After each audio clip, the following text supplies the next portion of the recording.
I woke up to the sound of bulldozers ripping through what was supposed to be my land. 35 brand new homes built overnight, or so it felt, standing where my garden, my memories, my life had been. And no one asked me. The HOA had crossed a line, trampling rules, property, and decency all at once. I wanted to fight back. But how do you take on a group that thinks they own everything, including your sanity? Every call, every complaint, every legal move felt like hitting a wall. And then I realized, maybe the only way to make them pay was something they would never see coming. But what I did next would change everything. Before everything fell apart, life in our neighborhood felt ordinary, almost idyllic. Our little cul-de-sac was lined with manicured lawns, neatly trimmed hedges, and houses that all seemed to compete in some silent contest of who could look the most perfect. I loved mornings walking my dog past neighbors, chatting over coffee, the scent of fresh flowers drifting from well-tended gardens, and evenings spent on our porch, watching the sun set behind the trees.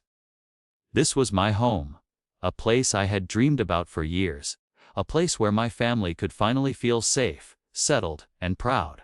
I wasn't naive. I knew every community had its rules. HOA meetings, emails, and occasional fines were part of the deal. But they had always seemed reasonable, just reminders to keep the neighborhood orderly.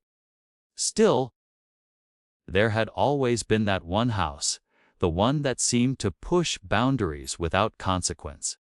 I didn't think much of it at first, until the notices started piling up. Odd complaints appeared out of nowhere, and my once friendly neighbors began giving me curious looks at weekend gatherings. It started small, a warning about the angle of my mailbox, a note about the height of my hedges, an obscure regulation about garden decorations. But there was a tension beneath it, a sense that something bigger was brewing. Something that didn't just involve rules or fines. I could feel it in the air, a quiet storm gathering, though I couldn't have imagined how far it would go, or how personal it would become. And then the first official letter came, stamped with the HOA seal, cold and impersonal. It wasn't just a warning. It was the beginning of a battle I hadn't signed up for. And it would consume everything I had worked for.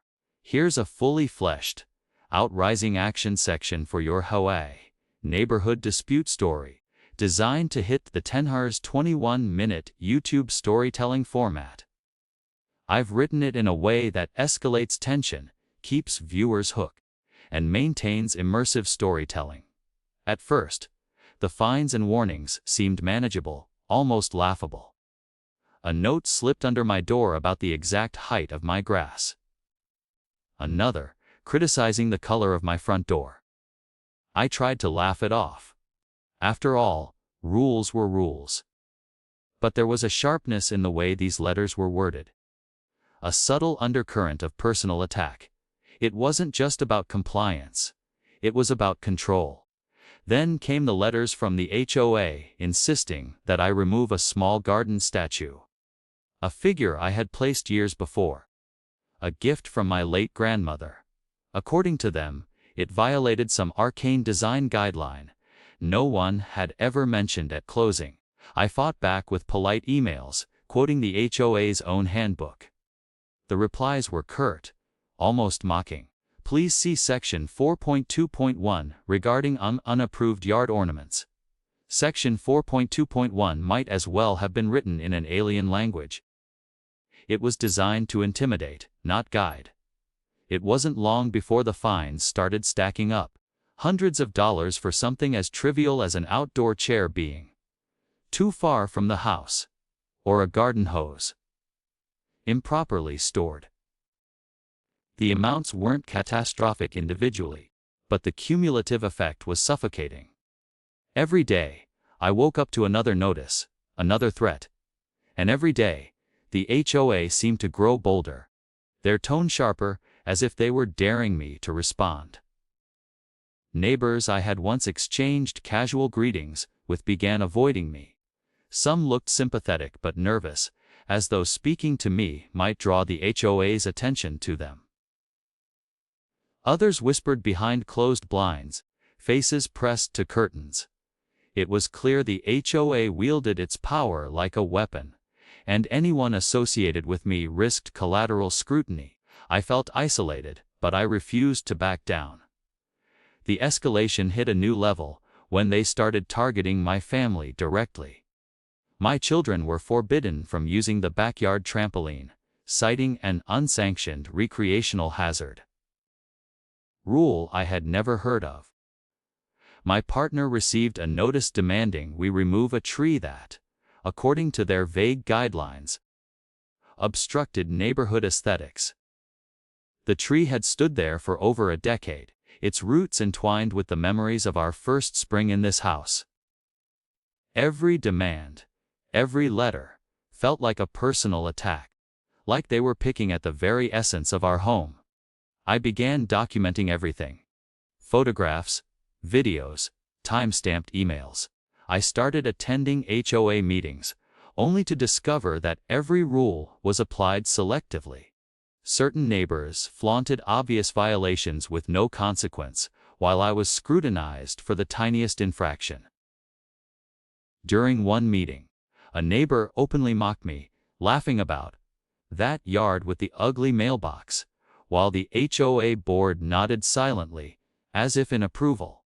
The humiliation cut deep, but it also fueled something inside me, a determination not to be bullied into submission. Then came the inspection notices. Week after week, inspectors arrived, clipboard in hand, measuring, photographing, noting every detail of my property. It wasn't enforcement, it was harassment masquerading as regulation. I began losing sleep, pacing the house at night, wondering what arbitrary complaint would arrive next. It wasn't just about fines anymore. It was about the creeping invasion of my sanctuary, the relentless pressure that made every corner of my home feel surveilled. And yet, for all the pressure, the absurdity of it all was almost comical. I found myself documenting offenses like excessive curb appeal and misaligned roof shingles, wondering if some cosmic joke was being played at my expense. But the humor was short-lived.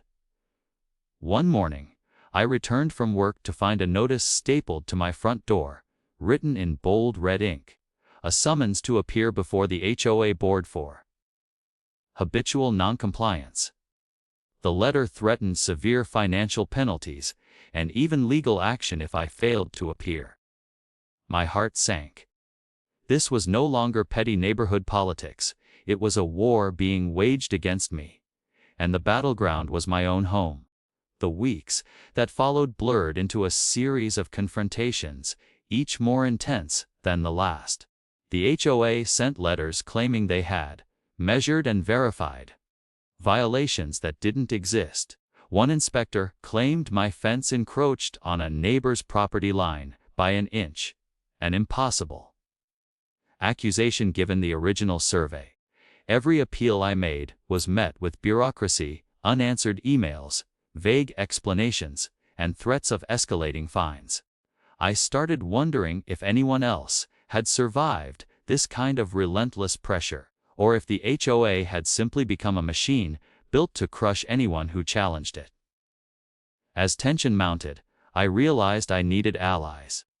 I discreetly reached out to neighbors who had quietly complained about their own fines.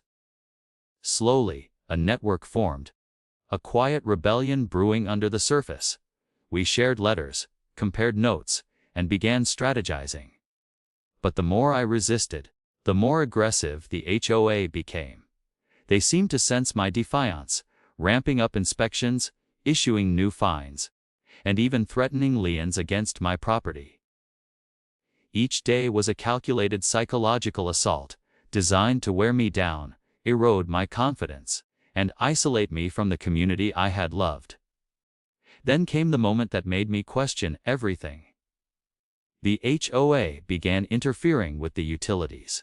A maintenance crew showed up, citing safety concerns, and disconnected a minor section of my irrigation system without notice. Water ran down the sidewalk, flooding parts of the driveway, and I could see neighbors peeking from their windows, some smirking, others wide-eyed. It was intimidation turned tangible, an invasion that transformed abstract rules into concrete consequences. I was no longer just fighting paperwork. I was defending my home, my dignity, and my family's daily life. Amid this chaos, I noticed a pattern in their behavior. Every action, every fine, every letter was designed to provoke a reaction. The HOA thrived on conflict, on the emotional toll it exacted. But I also realized that this pattern was predictable, exploitable even.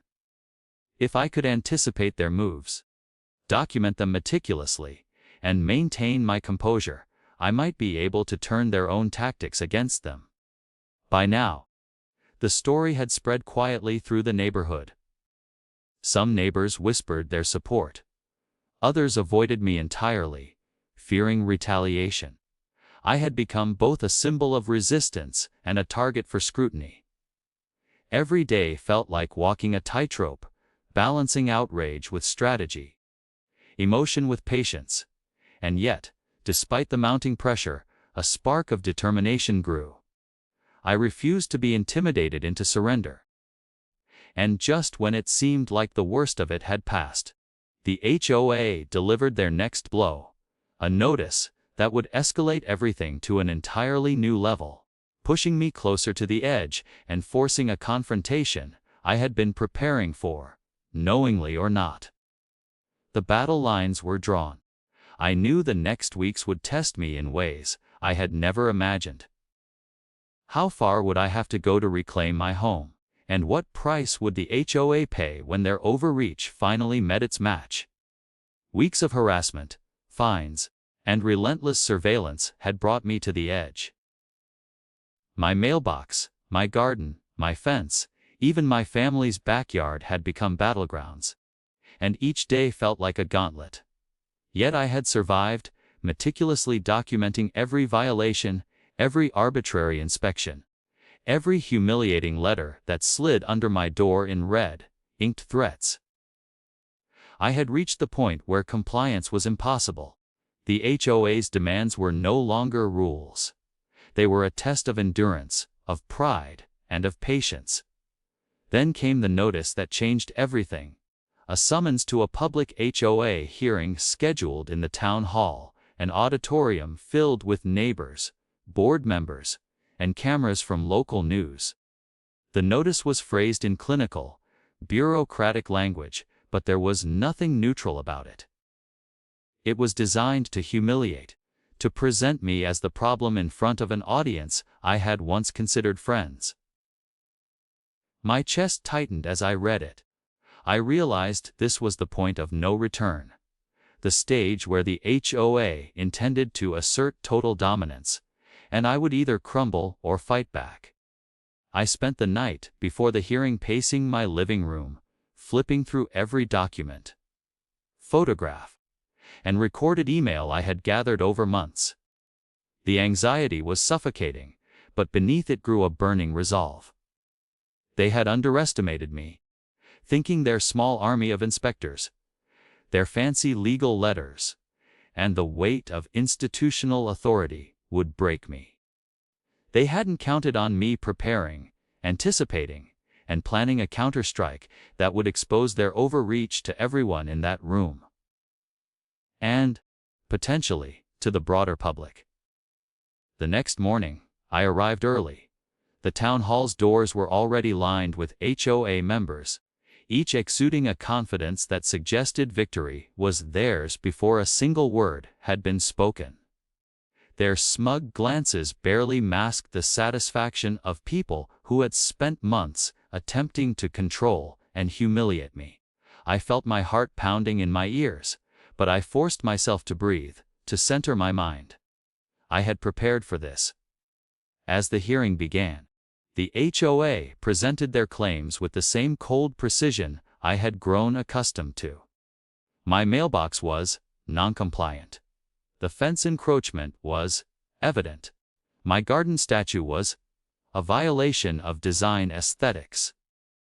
Their inspector photographs were displayed on a projector, each image carefully cropped to exaggerate minor irregularities.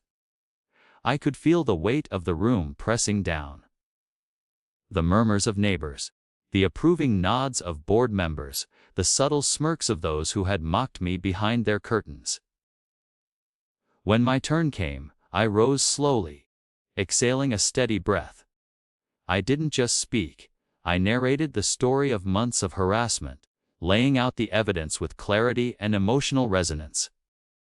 Every letter, every photograph, every recorded conversation was presented systematically. I highlighted inconsistencies, selective enforcement, and outright falsehoods. One by one, I revealed the absurdity of their accusations, juxtaposed with the actual reality of my property. The room shifted. Whispers turned to murmurs. Board members exchanged uneasy glances. I watched as faces that had once projected authority now betrayed doubt. The inspector who had sworn my fence was over the line turned crimson when I produced an official survey, proving otherwise. The smile of the neighbor who had mocked my mailbox faltered under the weight of my evidence. For the first time, the armor of intimidation the HOA had built around themselves began to crack. Then I delivered the moment they had not anticipated. A timeline of their harassment, showing how each action escalated without cause, how they selectively targeted me, and how neighbors had quietly corroborated my account. I made it impossible for anyone to dismiss the story as mere personal frustration. The audience began to understand this wasn't about a mailbox, a fence, or a garden statue. It was about abuse of power, and I had survived long enough to prove it. The tension in the room peaked when I unveiled my final piece of evidence. A recording of a private HOA meeting, one they had assumed would remain confidential. In it, board members openly discussed ways to pressure me, joking about fines and inspections, speaking of me not as a neighbor, but as an obstacle to be crushed. The murmur grew into audible gasps. Faces paled. One board member's hand shook as she realized the magnitude of what I had just exposed. Their empire of authority, built on intimidation, had just been laid bare. At that moment, I felt a surge of vindication. All the sleepless nights, the frustration, the fear, it coalesced into a singular, intoxicating clarity. I had turned the tables. But the climax wasn't just emotional, it was procedural. I had prepared a motion requesting an independent review of their practices, highlighting violations of their own bylaws and potentially illegal intimidation tactics. The board, visibly rattled, attempted to argue. But my evidence, organized and indisputable, left them scrambling. Even the attorney representing them faltered, repeatedly asking for clarifications, stalling to regain control. As the hearing concluded, the room held its breath. The board, flustered and exposed, could not issue any immediate sanctions. Their threats, fines, and intimidation had no weight in the face of the proof I presented. Neighbors who had once whispered behind blinds now looked at me with recognition, some nodding in quiet respect. The balance of power had shifted, and I realized, perhaps for the first time in months, that I was no longer on the defensive. Outside the town hall, reporters had begun gathering, tipped off by a few neighbors who had quietly leaked parts of the story. The narrative was no longer just my struggle, it had become a community spectacle. The HOA's authority, previously absolute in the cul-de-sac, was now under public scrutiny. I felt the weight of months of tension lift slightly, replaced by adrenaline and anticipation. But there was still danger. Revenge is rarely instant, and those who had attempted to control me would not vanish quietly. As I drove home, I looked at my property through the windshield. The mailbox, the fence, the garden statue. All of it remained intact, untouched by the hands that had tried to dictate my life. For the first time, I allowed myself a small, almost imperceptible smile. But I knew the battle was not entirely over. The HOA could appeal, escalate, or attempt behind the scenes retaliation. Yet for this moment, I had won. For this moment, the scales had tipped in my favor. And then, as I reached the driveway, my phone buzzed. A new message appeared, this time, not from the HOA, but from someone unexpected, someone who had been silently observing from the shadows all along. It read simply, "You've made waves, but are you ready for the next one?" The words sent a chill down my spine. Victory was sweet, but the story was far from over. The confrontation had reached its peak, but what came next would test not just my resolve, but the very limits of what a homeowner could endure and achieve. Here's a fully developed resolution and impact section for your HOA neighborhood dispute story, crafted for the 30 to 45-minute YouTube storytelling range, emphasizing emotional closure, consequences, and a strong takeaway. After the public hearing, a strange calm settled over the neighborhood. The relentless tension, the gnawing anxiety, the constant weight of surveillance and fines, it all seemed to lift, at least temporarily. For the first time in months, I could walk through my front yard without scanning every corner for inspectors or imagined violations. But while the immediate threat had receded, the aftermath of the confrontation rippled in ways I had not anticipated, shaping the weeks, months, and even years that followed. The HOA board, humiliated in front of the community and under public scrutiny, retreated behind closed doors. Their confidence had been shattered. Meetings that once carried an air of intimidation were now approached with caution.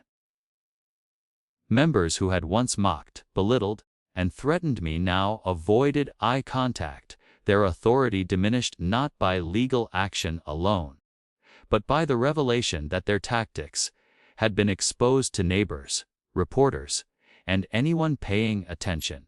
The power they had wielded for so long now felt fragile, vulnerable, and almost absurd. In the days following the hearing, neighbors began to reach out, some cautiously, others with genuine relief. Conversations that had once been clipped, cautious, and filled with nervous glances, now flowed freely. People shared their own frustrations, quietly acknowledging how the HOA had overstepped, how fines and inspections had been used to intimidate rather than enforce fairness. Slowly, a network of support emerged, a community coalition that had been waiting for someone brave, or desperate, enough to challenge the system. I had unwittingly become a focal point, a symbol of resistance, and it was both empowering and exhausting. The legal ramifications took shape over the next few months. The motion I had filed for independent review prompted an external audit of the HOA's practices. Investigators examined records, cross-referenced complaints, and interviewed residents. The findings were damning: selective enforcement, misapplication of bylaws, and intimidation tactics had been widespread. Some board members faced formal censure, and fines previously levied against me and others were reversed. It wasn't just a personal victory, it was a structural one, an unmasking of a system that had quietly operated with impunity. Even so, the road to normalcy wasn't immediate. The psychological scars of months of harassment were real. Every sound at the door, every unmarked envelope, every casual glance from neighbors initially triggered a flash of anxiety. There were moments when I wondered if peace was possible after the chaos, if trust could ever be fully restored. But with each passing week, as letters stopped arriving, inspections ceased, and fines were reversed, the constant tension ebbed. Slowly, I reclaimed my sense of safety, my sense of ownership, not just of my property, but of my autonomy. In the neighborhood itself, the changes were palpable. Where once conformity had been enforced by fear, now dialogue became the norm. Meetings shifted focus from punitive measures to community enrichment. Some rules were rewritten, not to be stricter, but to be clearer, fairer, and more transparent. The HOA that had once wielded authority like a weapon was now held accountable, and residents, my neighbors, began to feel a voice again.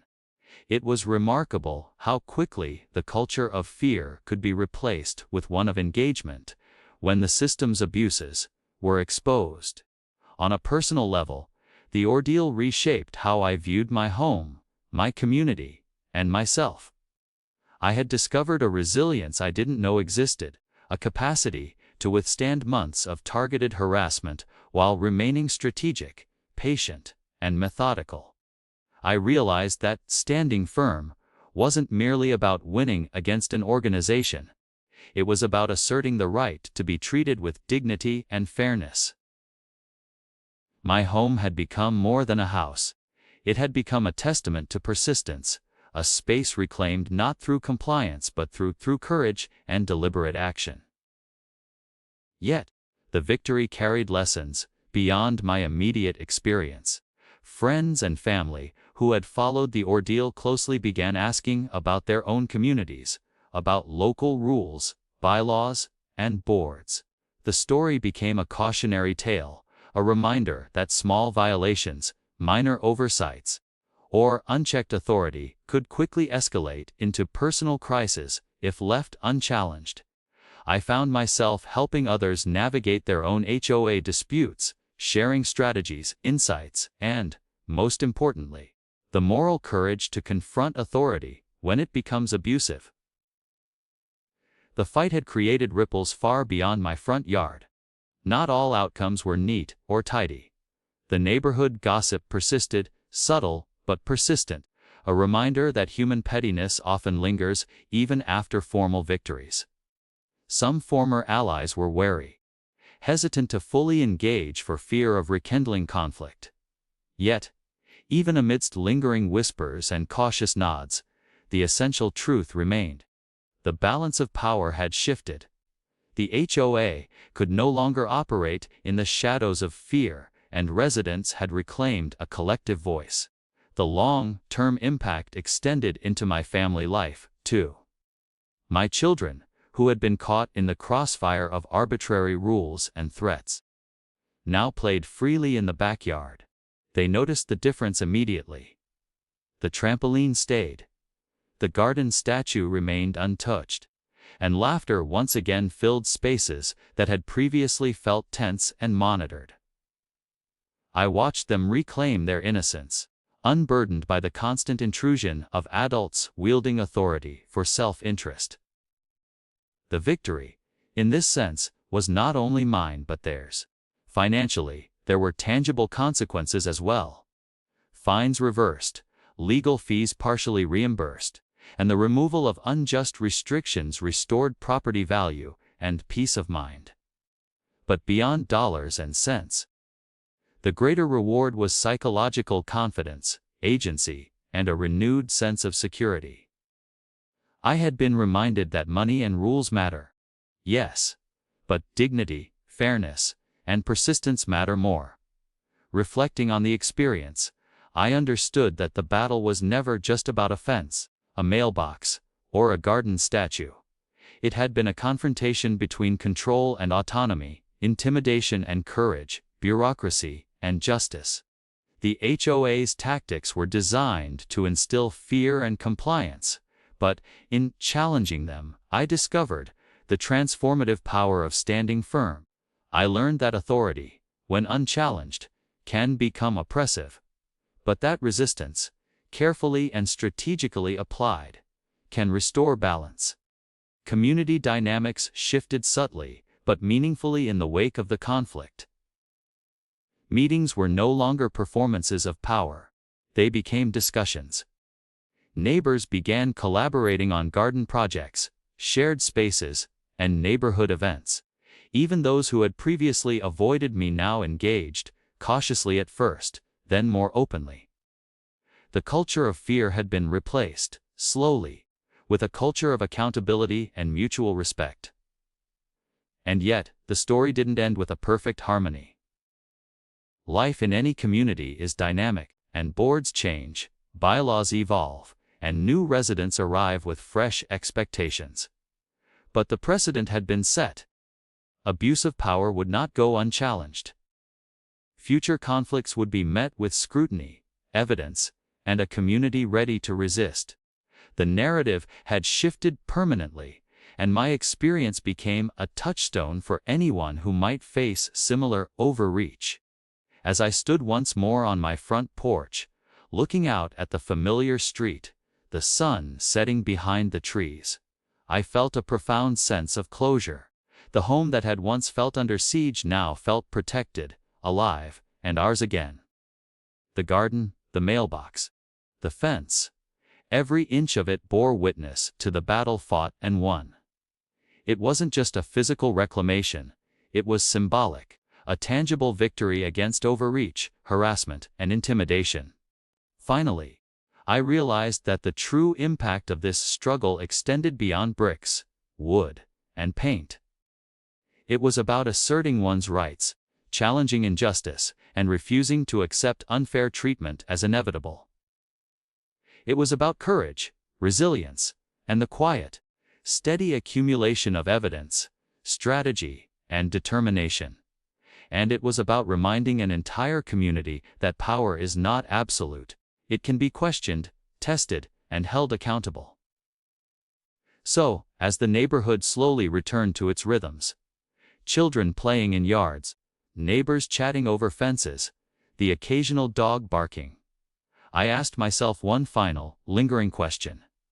How many others had silently suffered, waiting for someone to speak up? How many homes, families, and communities had been quietly intimidated into compliance, never realizing they could resist? And perhaps most importantly, when the next overreach comes, will someone else have the courage to stand, to document, and to reclaim what is theirs? Because that is the lesson I learned, and the legacy I hope to leave: authority, no matter how intimidating, is never invincible. And the quiet, persistent refusal to be silenced can change everything.